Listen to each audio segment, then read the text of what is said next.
to TAC, how safe is your car? So much is going on in the netball world, but I mean, not in Melbourne. So of course, my co-host is joining me via Zoom again. Ash Brazill, where are you? Are you still in Sydney? Still in Sydney V, and we now know that we are playing the Vixens on Saturday. So exciting. Now, this is your home game, isn't it? So could you choose where you wanted it to be played, or was it always going to be in Sydney once we knew it was out of Melbourne? I think it was either Sydney or Queensland, and then we thought the fact that we're comfortable here in Sydney and not just us, but how amazing Netball New South Wales have been to us, it was just common sense for us to stay here. And the fact that we've been put after the game, after the Giants, there's going to be a crowd there. Every ticket, you can not just watch our game, but you can also watch the Giants game. I just think, it was the best result in the end for us. And what a cool stadium. It looks so awesome on TV, the Ken Rosewall Arena. What's it like playing in there? It's amazing. We're yet to get a win, so it's questionable. But the atmosphere, even last week we played with no crowd. I think we had about 30 people there who were our family members and some of the family from Fever. But just the vibe of the court, it's unbelievable. It's a dome. It's half outdoors, half indoors. You can't really describe it until you've actually been there. But for me, already, it's one of my favourite venues to play at. And cold, as we hear all the time. It is freezing. It is freezing. But I think for us, the last game we played there was a crowd, so it was warm, but it was definitely colder without a crowd there. So hopefully we do get a crowd this week. Well, don't forget to stay in touch with us on the socials during the week. It's been great, especially for everyone in Melbourne, to be able to scroll through Twitter all of the time and keep up to date. So hashtag Centre Court Netball, and our handle on Twitter is at Centre Court Show. I just had to look at the screen to make sure I got that right, because last time I didn't. It's now time for the agenda, thanks to TAC. Make safety features a priority in your next car. Visit howsafeisyourcar.com.au. I'm going to throw it straight to you, Ash Brazill, because you came up against a very hot Fever on the weekend, and one player that's been an absolute standout, and she absolutely dominated. She got player of the match. It was the fourth player of the match that she has got in 6 games. And look at this. She's now got the highest number of miss and net points in a game. She outdid her fellow teammate in Janelle Fowler, who's been sitting up the top of that list. 114 miss and net points. She's got 3 rebounds, 5 intercepts and 3 games. And I'm sure there's a whole lot more pressure she was adding out there on court. Can you take us through what it's like playing against West Coast Fever? We know they're a dominant side, Braz, but when you come up against a lineup like that they've got firepower down the attack end and an incredible, intense defensive end. Yes, they're physical, but they still turn over a lot of ball. What's it like? Yeah, I think for us, we're obviously a shorter side. They're a bigger side. So automatically that, I guess, intimidation factor when you step out on court, they're all very tall. But you're right, Bianca. I think Courtney's having the year of her life. The last couple of years she's been unreal, but I think this year she's really stepping up, not just, I guess, her presence on court, but her leadership. She's vocal, she's loud, she's calling Ariane, she's calling Stacey Francis, Spayman where to go. And for me, I think she's actually stepping up in that leader role, which is making the other girls around her actually step up. Because for me, it wasn't, I guess, the impact of Courtney, even though we just saw her stats and she got 4 intercepts, so many deflections. She had an unbelievable game. But if she didn't have the workhorse in front of her with Sunday and Stacey, she wouldn't be able to get that much ball, because they actually play, the way they play, they sit really high on top of the circle. They force their mid-court and the goal attack high, which only leaves for us, I guess it was Shimona free. But then Courtney is so good at reading that space where we actually had nowhere to throw it. But it does stem from the girls out in front. So credit to them just as much as it is for Courtney. And it's that suffocating defence that we all aim to do, don't you? And I'm sure as Magpies lineup, you aim to do it as well, where there's so much denying the attack end space. And so that allows the ball to then get lifted. So it's a higher pass or it's a less accurate pass, which allows Courtney to come through and get the ball. Is there a certain setup that they do that you could tell on the court, or is it just their general gameplay as they're bringing the ball down the court? Every single player in their lineup is defending and causing that pressure. Yeah, they definitely did a box against us. They obviously did their homework knowing that the week before we got a lot of depth, so they automatically closed that off. And I guess what they do, like they're doing the press, but because they've got Courtney at the back where likes to fly, like other games, most of her intercepts are actually outside of the circle. So for us, I think she got 2 outside of the circle and only 2 flies. And that's what the mid-court and the goal defence, Sunday Ariane did really well, was actually keeping us standing in that place where we wanted to run pocket, but we were too scared because we knew Courtney was going to run out. So they do put that fear in you, and I think that box, that's something new we're seeing for Fever. I think in previous years they've been so hard one-on-one, and I guess that's where they get that physicality name from, where now they're off the body, they are doing that zone, and it's more they're making you scared to actually go places. So their game plan is really based around Courtney, but again, it wouldn't be possible if the work out in front wasn't actually happening. That is my favourite thing, especially being a defender, is the different strategies that you have down in the defence. And Magpies and Nicole Richardson, she's known for her defensive structures. How many different versions, like do you have, I mean, you don't want to give too much away because I know all of the players in SSM watch this show, so you don't want to give them away too many of your secrets. But how many different structures would you work through in a game? Like, do you have 4 different things that you might call upon? Do you have 5, 6? Is there 2? Just give me a number. Oh, B, there isn't a number. I think we just try and read the play, like what's in front of us. And like every team, you're always trying to mix it up. And I think if you're doing one-on-one and you're getting beaten, mostly second phase, you're definitely going to throw a box out there. But that's one thing I love about Nicole Richardson is one thing, I've always just been a one-on-one player. So now having Richo as our head coach, a lot of it for me especially has been learning the way how you do a box. And I've always thought the box has been like the laziest defence because you're just standing in space, you're setting it up for the goalkeeper. But like as a mid-quarter, the box is so hard because if you don't move with the ball and block the players as they're coming through, then the ball just, I guess, pings past you straight away. So that's one thing I've learned, which is terrible when I'm in my 30s and I'm still learning how to do a box right. But I'm so grateful that I've got, I guess, Richo as the specialist box defenders coach. So, for me, still lots to learn, but you definitely just don't do the one defence the whole game because it's predictable and the other team figure it out pretty quickly. Okay, before we move on, last question, is Bruce the next Diamonds captain? Well, I think now if you got Liz out of action, yeah, potentially. I think there's going to be a lot of girls putting up their hands. The girls that have been there, you've got Joe Weston, Courtney Bruce. Liz, for me, I think would have been the automatic person. But now that she's not there, it's going to be interesting. Do you rotate it between Courtney and Liz when she comes back? Is the question for me. And I guess, is Caitlin Bassett still in play here? We haven't really heard of her name that often now that she's playing in New Zealand. So for me personally, I'm not watching the ANZ, so I'm not sure how she's going. I'm sure Stacey would be having a keen eye on how our previous captain has been playing. So it's going to be very interesting, but I think Courtney's in a really good space at the moment where she could do that. And we all know that she knows Stacey really well. So watch this space. Oh, look at you. I know there was lots of probably not so much fans of the rotating captaincy over the last test series. When you looked at Twitter, everyone wanted to know who was the captain, keeper captain for every single game. So we have got that to look forward to. One other highlight for me from the weekend was the Giants playing against the Swifts. That was a cracking game in itself.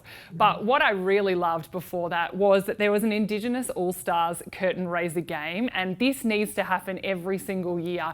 And it also should happen across every single state, I think, as well. It's the brainchild of Ali Tucker-Munro, who Ali Tucker was a formidable defender in her time. I played in the Aussie under-21s with her at some stage back in the day, but she also played for the Sydney Sandpipers, I remember, with Monia Gerard. She was a great defender. She was one that loved coming out and flying for an intercept. But the Giants had their academy and they took on the All-Stars, and it was not just about the players, it was about including Indigenous umpires as well, and just being extremely inclusive, but also actually giving us an opportunity to see the talent that is out there that we never get to see. Did you have a look at it? Did you get to see any of it? I missed it, B. I had no idea that it happened, but I'm with you. I think this should happen in every state for every Indigenous round. And I think the exciting thing for next year is that we're with KO. So potentially this could be something that's not just at the game, but something that we can see on TV as well. But yeah, I love the initiation. I love that we're actually starting to do something more. And for us, it wasn't just having that game, but the previous week, the New South Wales Swifts invited us to a smoking ceremony before the game. So I love that we're actually doing not just, I guess, the token dress, but having the education piece around it as well. Yeah, well done to Netball Australia and Super Netball and all the teams, because I thought, considering what happened last year, everyone had learnt a lot, and everything this year felt very genuine and authentic, and let's hope it only gets bigger and better from here. Another thing that I think is important to touch on is Kim Brazilliant. She is in hot form right now. I think she's even better than the Kim Brazilliant that was the starting 7 for the Diamonds a while ago. Before she had her little girl, they took on the Lightning, the Firebirds, and the Firebirds seem to have finally found their feet. We thought that they had it earlier on in the season. Then they went missing, or they couldn't quite get it all together. But Kim Brazilliant, Gretel Boueda, they were at some of their best form against the Lightning. They ended up getting a huge win against them.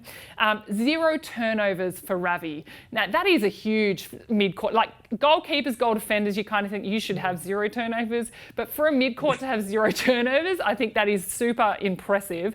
She also got an intercept. She loves her defence, plenty of pickups, and she was obviously the main feeder for the Firebirds. It's great to see Ravi, your former teammate, back in form. Yeah, and for me, B, you talk about the Diamonds just before. Rav is the player I'm excited to be. Will this girl be back in the Diamonds? Because the way she is playing, and not just after a baby, just the way she's playing, I haven't seen Rav play this good for a long time. She's always been a great player. But the fact she's got 0 turnovers to a game, you mentioned that you obviously, if you're a goalkeeper, goal defense, you don't want any. But as a centre, you allow your centre to have a couple errors because they're handling the ball more than anyone else. And the fact that Rav is not just throwing a ball away, she's getting intercepts, she's in every play, she's getting the most feeds in her team. I think she is in outstanding form, and excited to see how the season goes for her. And is the diamond dress up for grabs for her this year?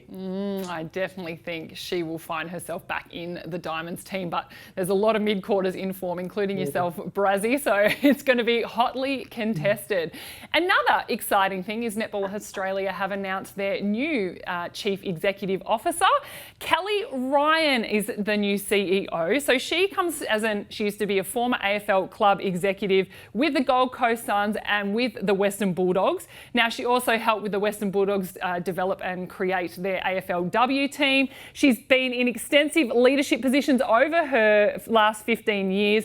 Also, her most recent position was an executive member of Marvel Stadium and creating and developing what they're doing for AFL and hosting events at Marvel Stadium. So it's exciting to see that the position has now been filled. It's been a long time coming. Have you heard of Kelly before? Has she introduced herself yet to all the playing group? Like, how does it work? Does she get in touch with you all?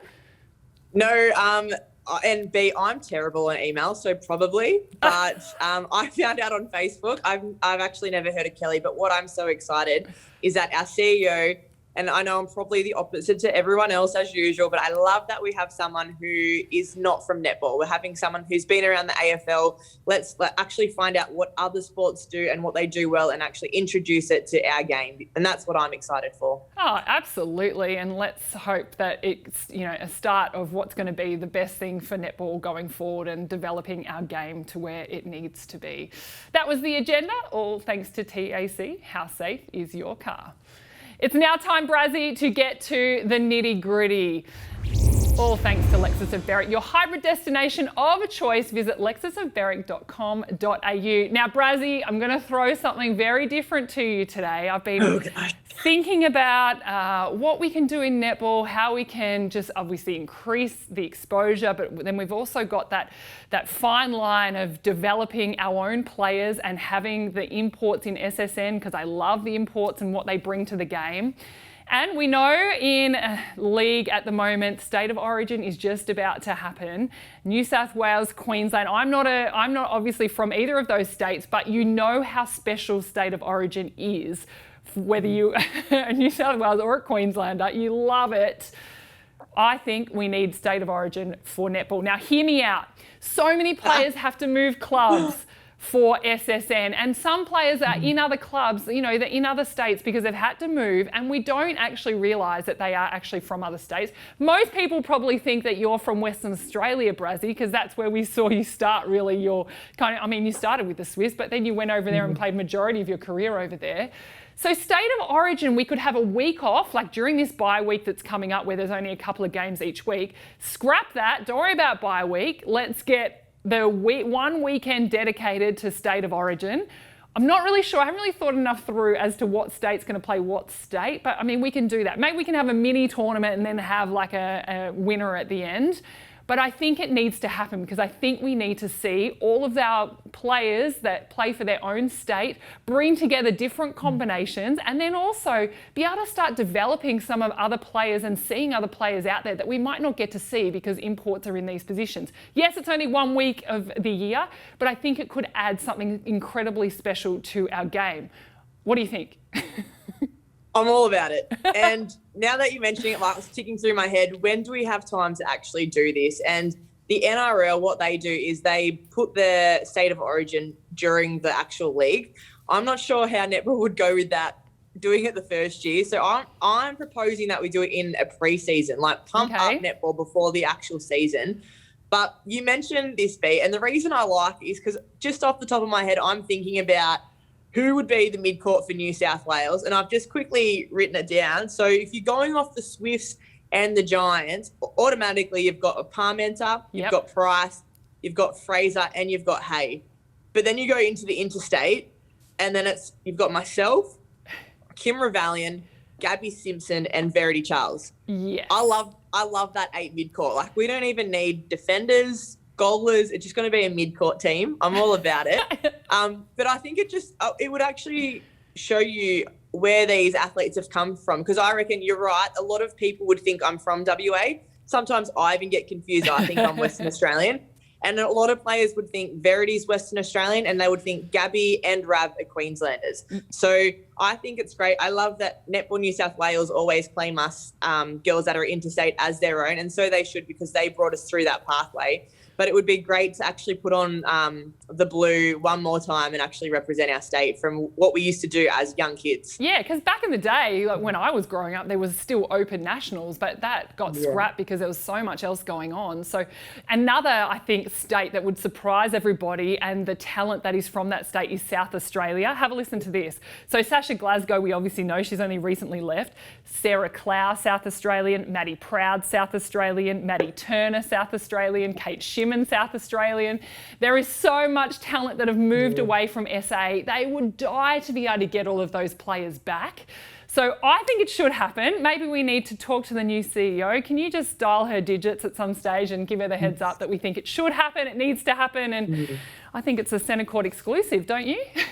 I think it's great, and I also reckon it's a knockout. So once you lose, you're out. There's no second chances. Like, it's a quick turnaround. We could do it over a weekend. We could do it over 2 weekends. But I'm all for it, B. And I reckon, just call it the Chatfield Cup, because it's come from you. Well, I don't think I'm going to take any credit for it, but I want to see it happening and I want to be a part of it because I think it's going to be pretty special. And, get Tasmania, get Northern Territory involved as well. Have everyone there again, so eyeballs are on the talent that is out there that might not get the opportunity to play at the highest level. And then that's only going to help with recruiting for SSN in the future anyway, to know that these talented players are out there and ready to go.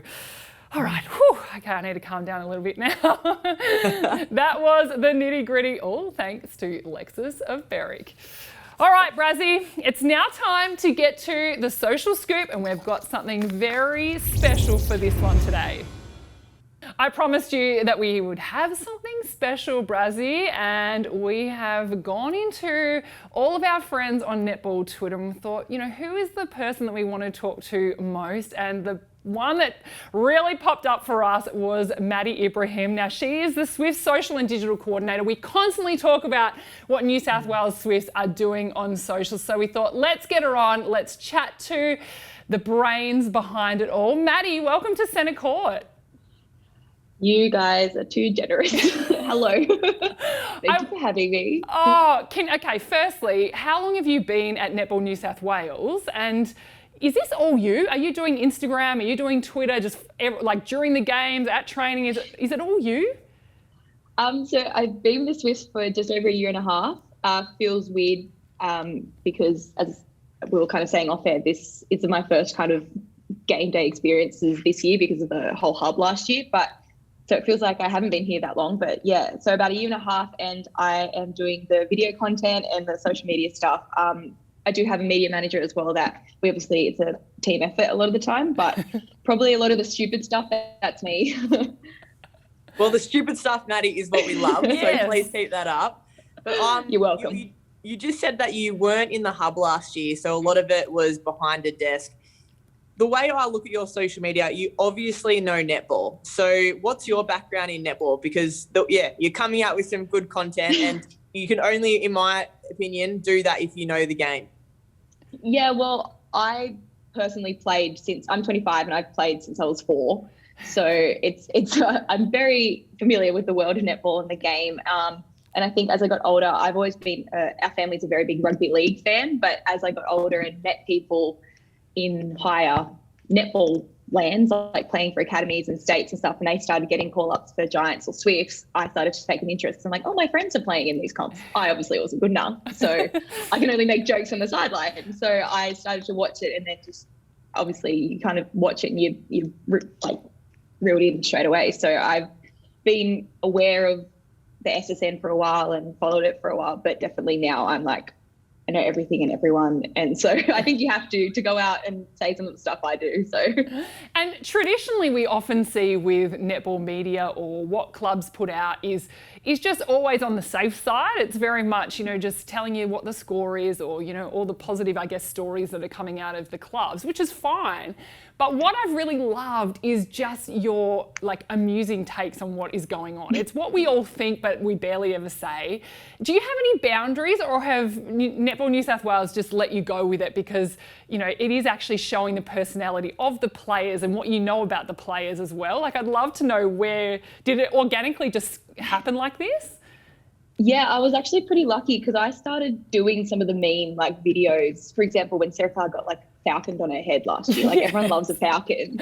And I just did it and kind of put it out there. And my boss was like, what is this? And I just let it be, trust the process. It was very organic, and I'm very much have a flair for the comedy rather than the serious stuff. So I kind of just did what I knew and backed what I knew. And I guess growing up, I'm that age where Facebook, Twitter, Instagram was just it was every day for me. So I was aware of the viral trends and memes, and I kind of caught on to what people liked and what people wanted to see. And I think it's actually more important now than ever to put something out there that's more entertaining and humorous, because the world needs a bit of joy. So I don't know if we have boundaries. We have, called out things in the past as well, but that's definitely a team effort, and it is a conscious decision that we've all thought about to be we'll call this out in the media because it's something that we should stand up for, or because, we're an established, strong female team in the strongest and largest female sporting competition in the country. So we should be able to take responsibility and call out something if it's wrong. So we will never go, obviously, I think, too far. And I'm not speaking on behalf of the team, but I think, it's still, we'd like to be active participants in those kind of controversial topics, but that's where the boundaries lie. In terms of funny, I don't know. I'll see if I put something out that bombs, then I think I've seen the boundary and I'm like, well, let's not do this again. And B, I'm not sure if you remember, but I remember quite clearly the Clare Falcon, and it wasn't just the Falcon that made it on the air. It got played 50 times. And what I love that what Mads did is that there was about 5 different songs, and she was getting a falcon to the beat of each song. So for people out there who don't understand the editing world, it's something that I'm into. That doesn't just happen quickly. That would have taken you a little bit, Mads, and then really going what song actually works for that. And I remember it because we showed it on our show because it was the first time netball actually showed that bit of personality that was funny. And I reckon a lot of teams would have gone, I don't think we could put that up because that player probably will be offended. But I can see Sarah just thinking that would be the funniest thing ever. which leads to my next question. How is the vibe with Maddie Proud and the floor? So you've talked about it. You've put up a post about the relationship. It's the best relationship that netball have is Maddie Proud and the floor. How is Maddie going with that? Because I think it gets mentioned every single week. Because she's on the floor every week. She's on the floor. Great. It's an absolute love story. It's the notebook of the netball world. It kind of just like, it was a bit of an in-joke, I think, with the girls. And kind of, I guess I saw it online, and getting into SSN, I would be like, oh, this girl's on the floor a lot. And they're like, yeah, it's a well-known fact. And then I see her all the time, and I went up to her straight away after the Giants game on Sunday and was like, within 1 minute 15, you were on the floor, mate. And I tweeted it, and it's probably our most liked tweet today. And she's like, I just don't know what it is, but body on the line, that's Maddie Proud. So she's all about it. She actually finds it really funny. So thank God I don't get any backlash from that. And that's a really important part, I imagine, of your role is your relationships with the playing group and knowing what they're comfortable with, what they're happy to kind of have a laugh about. And because I think Braz and I have both been in many teams where there's some players that really hide away from that and don't want to, I guess, be the front of jokes. And there's other players that absolutely love being the queen of the jokes in the team. You would spend a lot of time, do you, with the playing group to kind of feel out what's right and what's okay when they're out there playing and they don't really have control around what you're tweeting about them?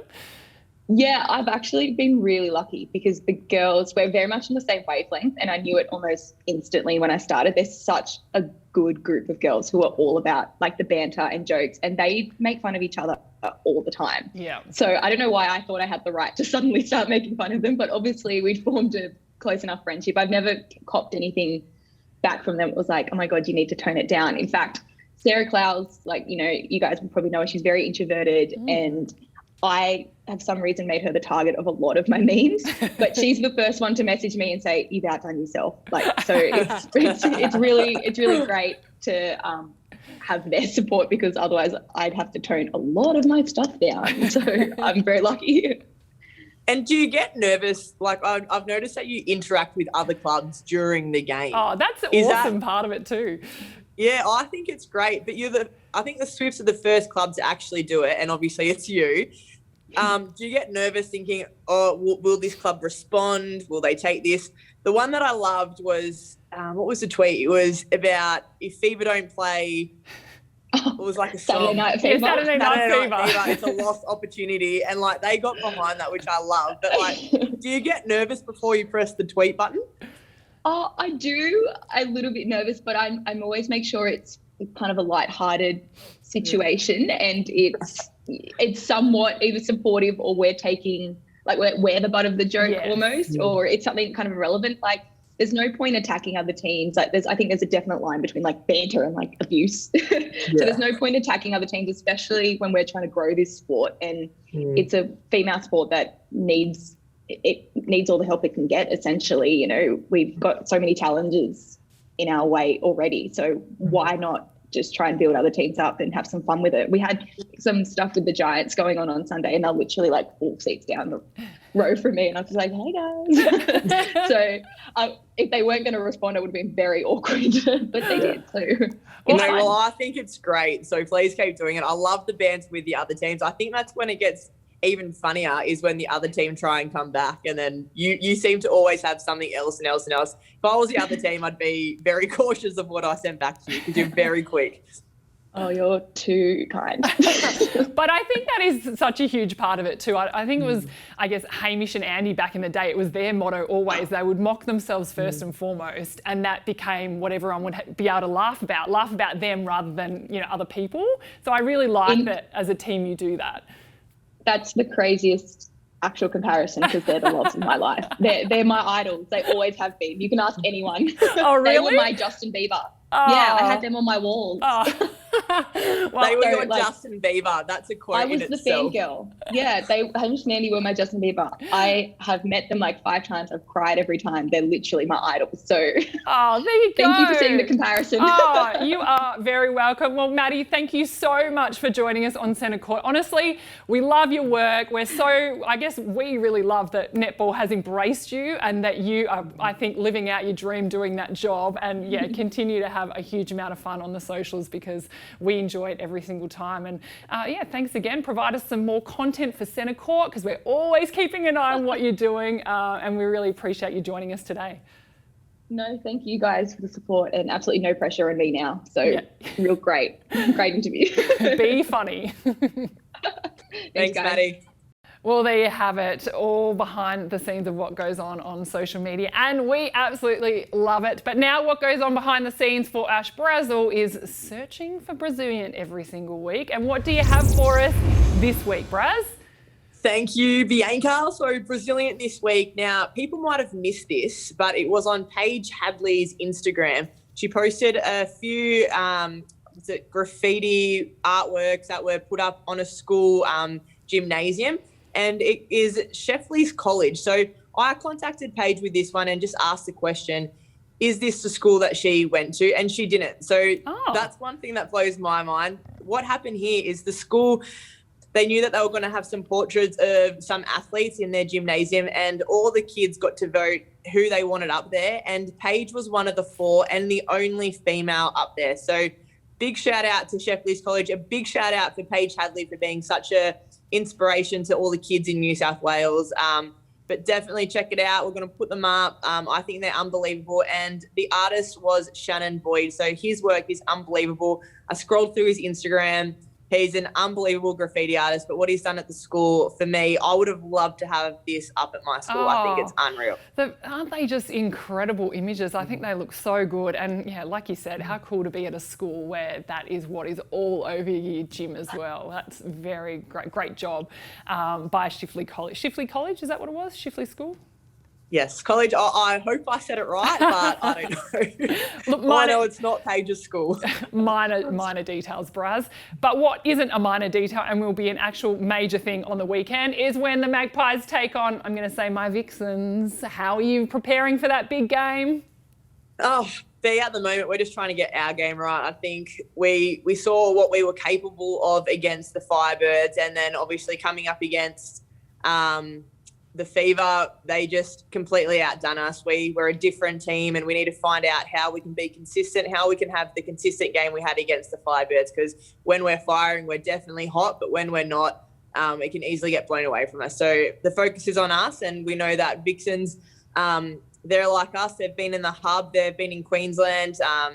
They're not happy about it. No one's happy about it. Everyone would rather be at home. So for us, I mentioned it at the start of the show, the fact that Netball New South Wales have gotten around both teams. They've made sure that their tickets for their home game is also open to ours. So hopefully we have some people stick around for that. But really excited. I know that it's the derby, whatever you call it. What do you call it? I call it the derby. What do you call it? Well, I would call it a derby too, but then I always think about Derby Day. We call it Derby Day, at the races. I know.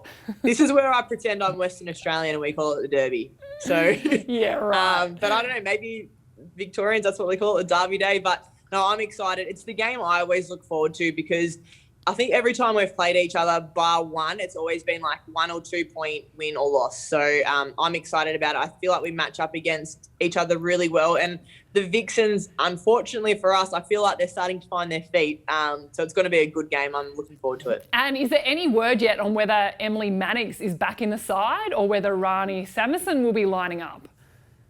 I don't know, B. They seem to be your team. So if you can just give me the details, that'd be lovely. I actually have no idea.